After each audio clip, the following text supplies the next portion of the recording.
দেশে মাদকের যে ভয়াবহ অবস্থা, এই মাদকের হাত থেকে তরুণ সমাজকে বাঁচাতে পারে একমাত্র খেলাধুলা আর প্রেমিকার ভালোবাসা। আর সেই প্রেমিকায় যদি ৩-৪টা পুরুষের আসক্ত থাকে, তাহলে নদীর এই পারে গরু ছাগল, ওই পারে ঘাস, দুই পা দুই দিকে, মাঝখানে আইকালা বাস। মালে আসেন, দেশের সব জায়গাতে কম বেশি খেলাধুলার জন্য টুর্নামেন্ট আয়োজন করা হয়, সেটা ক্রিকেট হোক বা ফুটবল। আর এই টুর্নামেন্ট প্রচার করার জন্য পোস্টারও লাগানো হয়।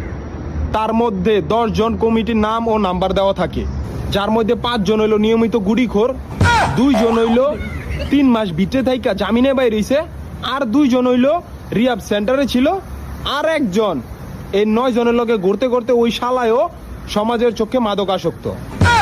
টুর্নামেন্টের মূল লক্ষ্য, মূল স্লোগান হইল মাদককে না বলুন। কিন্তু টুর্নামেন্টের উদ্বোধনের দিন বা ফাইনাল খেলার দিন দেখবেন কমিটির সবটি মিল্লা বাংলা খাইয়া হিন্দি গানে নাচা গানা করে।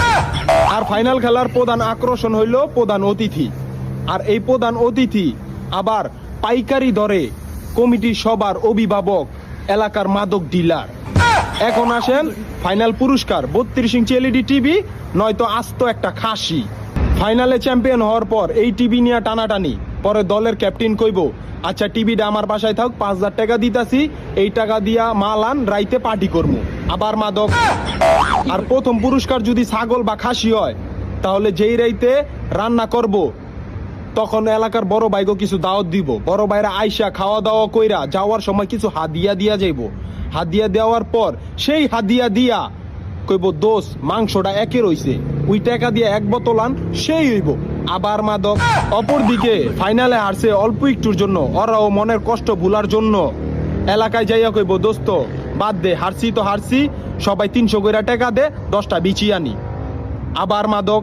এখন টুর্নামেন্ট কি মাদকের বিরুদ্ধে ছিল, নাকি এই ঘোষণা দিয়ে আয়োজন কইরা মাদক খাওয়াইলো?